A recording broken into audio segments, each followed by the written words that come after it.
Welcome, Dr. James Beckett, Sports Card Insights. Thanks sponsors, Topps Panini, Upper Deck, Heritage Auctions, Hug the Scott Auction, Mike Stadium Sports Cards, Burbank Sports Cards, ComC.com, and Beckett Media, Beckett Grading, Beckett Authentication. So this is my conversation with Ezra Levine, dealing with the history of the National. Hope you enjoy it. I did. Again, I get asked questions that I really hadn't thought about it that way. So candid answers, unscripted. What do you remember about the real origin story? The first time you heard about the National? I think the unsung hero of the National is probably Gavin Riley. I think he did a lot of the thought leadership. I think Mike Burkus was the megaphone. Steve Bruner contributed, obviously, but Gavin was a school teacher, very sharp guy, had an outstanding collection, and really wanted to give back. He was already a leader in the industry. And some of the documents that you see from 79, 80, 81 are Gavin writing things up and making some appeal to his fellow collectors and dealers to get involved, and it was successful. I knew about it early on because he was pitching me to really promote it in our price guide. We gave him a free ad, an inside cover of the first price guide book that was very successful. I've always been about making the pie bigger, and Gavin, Steve, and Mike were like that too. It needed to move beyond being just a buy-sell trade warehouse. It needed to be a showcase event. They had that in mind right from the beginning. Mike Burkus, I was very close to Mike, and he's passed away now. But he was the promoter type, but the architect, I think, was Gavin. Why was a national show important at that time period? I mean, there had been other shows, which some even called themselves the National. Why was having a national convention important in the hobby space at that point in time? Well, these three guys were already running Memorial Day and Labor Day shows in LA. They already knew how to put on a show and were very well respected in the national hobby. It wasn't just three random guys. When they did a call out of, hey, do you want to be involved? A lot of national dealers said, we believe you guys, we trust you guys, we'll be there. Because they had to go out on a limb to guarantee this. The things before had been regional, and this was an attempt to intentionally make it national. You're obviously got a very prominent role in this industry, as you still do today. What was the hobby infrastructure like at that point? Was it a flourishing market, a fledgling market? What was the sort of environment of collecting back when the National really started to get going? It was flourishing in a smaller pond. Prices were lower. The intensity was there, just the dollar amounts were lower. People now look back and think, I wish I just had a blank check back then and bought everything. It was every bit as passionate then, and probably a little bit more in the pure collecting than the investing. Now it's just a much bigger pond. I don't even think you call it a pond anymore. Whether it's a lake, it's not an ocean. It's not every man, woman, and child is going to be a collector, but we're getting a lot of traction, and more people are becoming aware of this. What Gavin, Steve, and Mike realized in the late 70s there is that we're starting to get some increased publicity, and this would be an opportunity to galvanize that. Now it's gone way beyond that. Love it. Your first memories of the show itself. It's in 1980. What was it like to be there at the first National? Well, the first National was underwhelming when you walk in the room. As you walk around the room and you see people from all over the country, that was impressive. But when you walk in, it just looked like a big card show. But then there were breakouts for trying to get a code of ethics or an association of dealers. There was a lot of interest in increased organization and how to collect better and how to recognize reprints. Right from the beginning, there was an attempt to give back, but it wasn't all happening in that one room. When you walked into the main room, it looked like a card show. But it was a great card show and no corporate. Right. You mentioned all the other activities that were there. And if you read the Magna Carta and then you look at 81 or 82, and all the other activities are on the slate, everything from softball games and pool parties and all of that. If you could just talk through some of the other activities that were happening and how attention was divided. Were people excited to buy, sell, and trade, or were people excited just to be part of a community? How did those other activities play into the whole experience?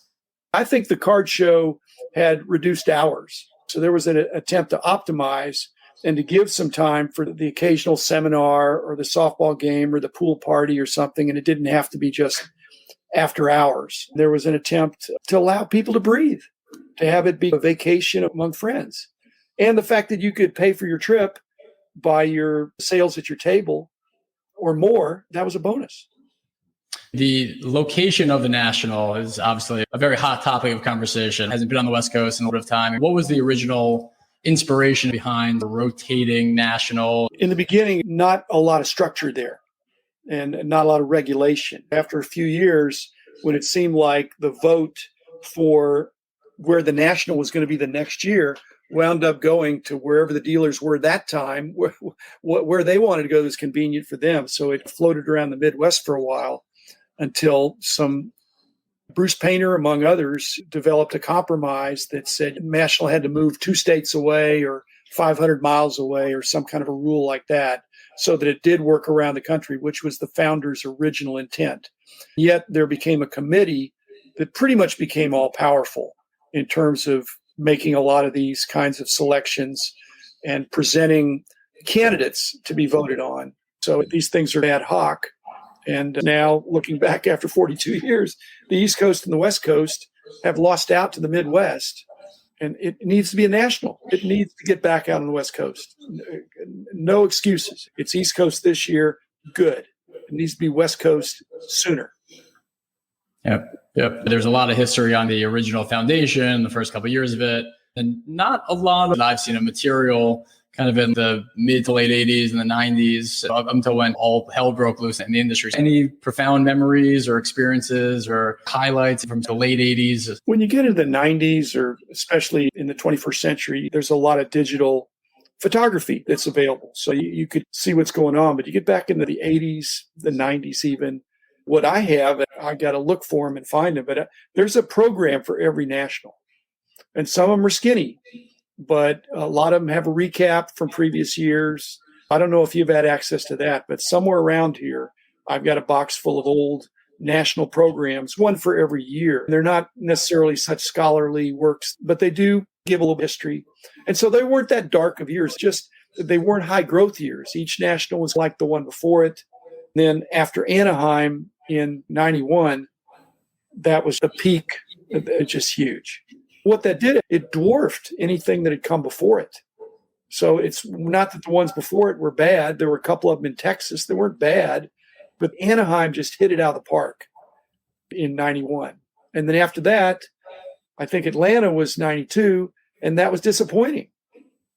The attendance was 2/3 off. There probably were 1/3 as many people in Atlanta. It was way down.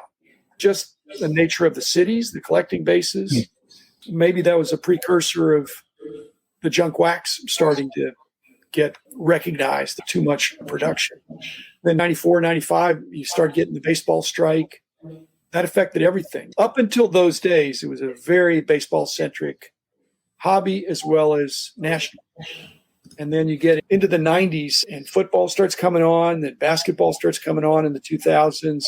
Hockey has always had its own national, but there's hockey there too. NASCAR has come on, soccer.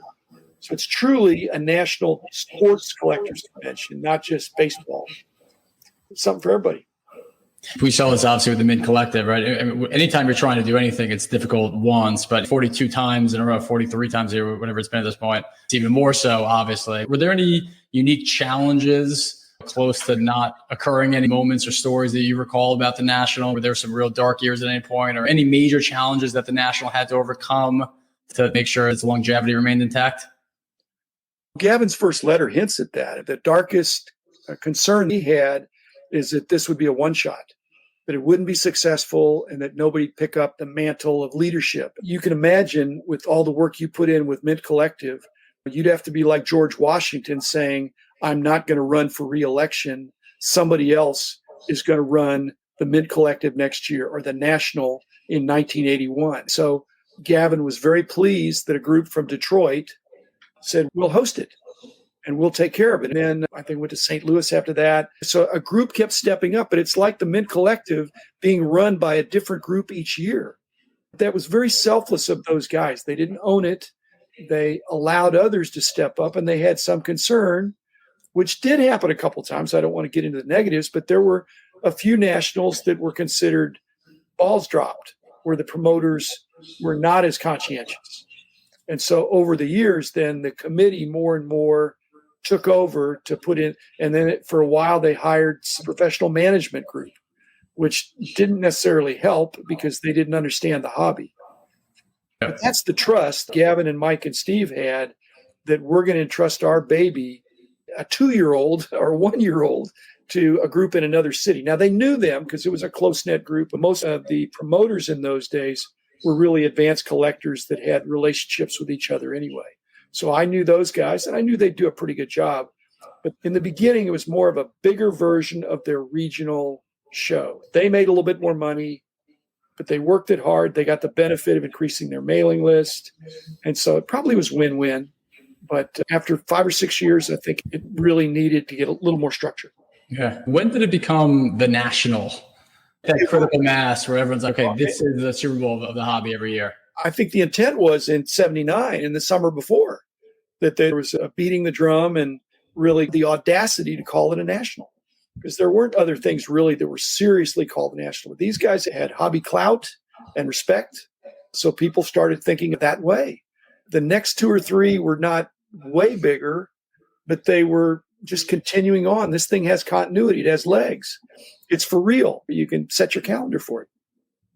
When did the commercialization of the national begin? When you had real corporate sponsors? I'm sure it happened before 91, but there was no doubt it was here to stay after 91. When you walk in there and there's lines all the way around the block, not even to get in the show, to get the promos and to get in the show too. The manufacturers coming with real enticements for people to come and get free samples that they could then sell later on in the day on the show floor, not necessarily on eBay, on the show floor.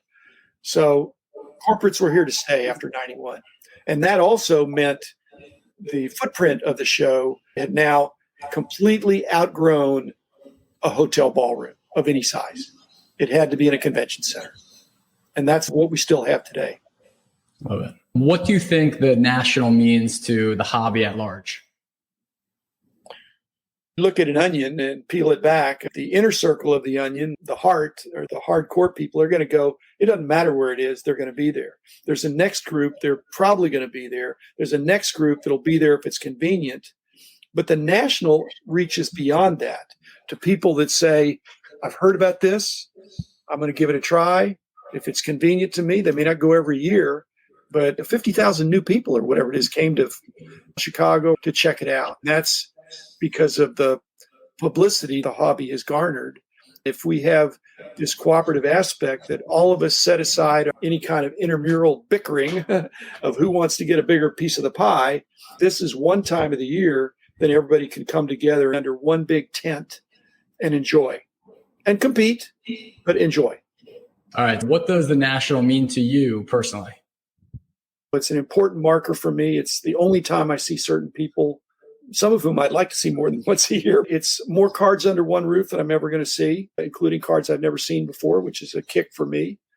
And I learn something and I have fun. So it's a vacation. I love it. All right. Your favorite personal memory from the national? It'd be 97 because I had a heart attack in late 96. And to be able to show up the next year, I wasn't in horrible shape, but I was warmly received for a guy that was dead for 5 minutes, to come back to see my friends and get some hugs from people, because no one is indispensable in the industry. I never thought I was, but I'd be missed.